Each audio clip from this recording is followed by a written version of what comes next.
For more than 120 mostly Indigenous children and their families in the La Perouse area, the Kool Kids Club provides vital after-school care. The program was developed in 2001 as a positive alternative for young children and in response to a rise in DOCS notifications. The aim of the program is simple: provide constructive, healthy activities as a reward for positive behaviour and good attendance at school. The organisers say the program is working, but a recent change in state government funding guidelines could put its future in jeopardy. Ashley Donnelly reports. So everything's ready to go, mate? Yep, everything. I put the SQ in the back. Every afternoon, the Kool Kids bus makes its rounds to primary schools in the La Perouse area. Today is Tuesday and the bus is headed for the beach.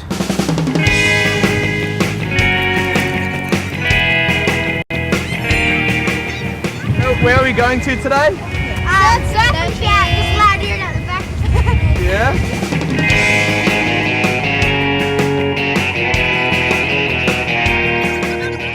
Okay guys, we all here, you're ready to go? Yeah! The Kool Kids Club is run by South Sydney Youth Services. It was developed back in 2001 because there was a need of seeing that there was not so many positive activities for children around the area, and there was also a high number of DOCS notifications at the time, and just general some antisocial behaviours amongst younger children in the area.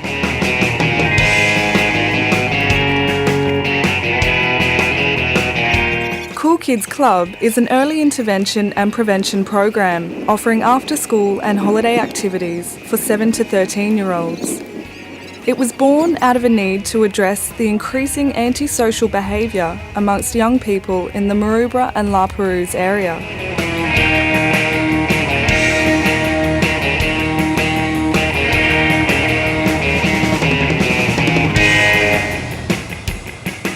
We have a lot of families that are with single parents. We have a lot of parents within our families that may have been in prison, in jail, or had different addictions in their lives, or just generally had a bit of a difficult sort of upbringing themselves. 25% of the children in the program are cared for by their grandparents. It gives her opportunities to do things that I probably couldn't give her. Mostly, I suppose, for money reasons as well. Things cost so much, but also just the ideas of where they take them and being able to go with the friends and cousins and things from the area. It's sort of different than just going along with Nan to places too. It's more exciting for her. We've made lots of friends and we get to go on surf programs and go to laser skirmish on some programs. We get to go to IMAX at down the city at the harbour, and they do a lot of things with you. Does it help you stay out of trouble? Does it help you stay in school? Yeah, they do it for, there's a shack, and they do it for old kids so they stay out of trouble. And they do a program called Kids Club for us, younger kids in primary school.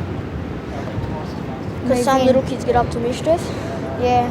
But that's not you guys. No. None of the parents of the children on the program can afford the sort of costs of after-school care and holiday program care. So they just wouldn't get to come to any of those programs, and consequently their truancy rates would increase. One of the things that we do in the program is if a child doesn't attend school, they can't come on our program. So there's lots of strict rules around what they can and can't do. So in the last 2 years, the truancy rate for the group we're working with is probably reduced by at least 65%. The Kool Kids program offers a variety of activities with one very important goal. We've also got skilled staff on there just to help the kids with how they're going in their socialisation and behaviour and any problems that are going on for them, but also just to get them to become sort of confident teenagers and adolescents and hopefully with that, competent adults in our society that, can do quite well and be comfortable and successful in what they choose to do. But the long-term goals of this program are now under threat. A decision by the Department of Community Services to take money away from Kool Kids and redirect it to programs for preschool children could see an end to these after-school activities. Well, some of the funding has been redirected, and it was the Aboriginal component. Where the focus is in terms of particularly Aboriginal children, and a broader focus is investing in early intervention and prevention, which is 0 to 5. And the Kool Kids Club didn't cater for 0 to 5-year-olds. Basically, the government has changed a bit of focus on what sort of things it will fund, and it's having trouble finding the funding for our program and others in the region. Yeah, mate, so as long as we've got those pickups arranged with Paul, it should be fine. Yeah. The Kool Kids Club operates out of this small room in the Shack, a youth services building in Maroubra, with 1 permanent staff member, 3 part-time workers and help from volunteers. According to organisers, $170,000 is just enough to fund the Kool Kids Club, and the cut in funding will have a grave effect on the program's ability to function. So where do you think these kids would be if they didn't have this program?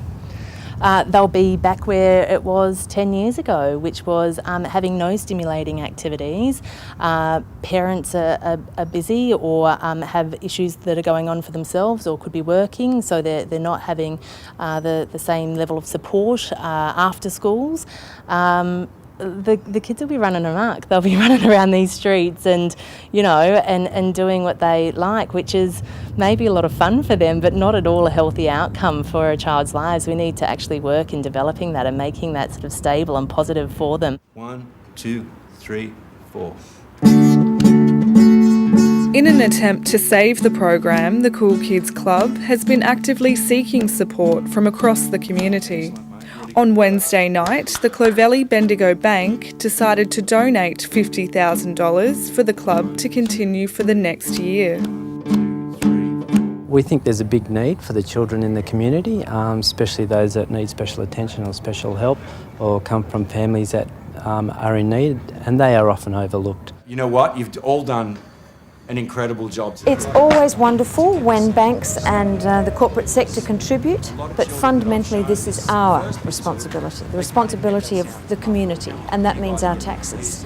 And you really can't expect everybody else to contribute and to have a government let a program like this just disappear when it's doing so much good and expect that the banks and corporate donors will pick up the pieces. It's just not good enough. The responsibility for the well-being of children is everyone's responsibility.